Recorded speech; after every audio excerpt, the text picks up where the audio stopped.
Voilà, c'est fait.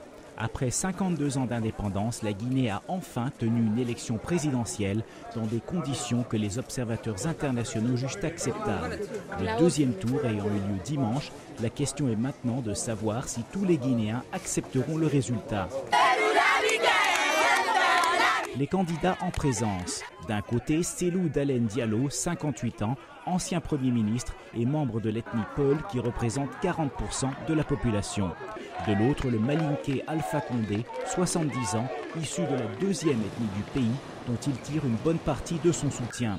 Cet opposant historique a été emprisonné de 1998 à 2001 après s'être présenté à 2 reprises contre le général Lansana Conté, l'homme fort de l'époque. Les affrontements entre les partisans des 2 candidats ont plusieurs fois retardé la conclusion de l'exercice électoral depuis le premier tour du 27 juin. Et en Guinée, on espère que le vainqueur pourra prendre ses fonctions dans le calme. Dans les rues de Conakry, en tout cas, beaucoup font preuve d'un optimisme prudent. Quel que soit celui qui sera élu demain, le peuple a fait ses preuves. Pendant combien d'années on est descendu dans la rue pour réclamer cette démocratie?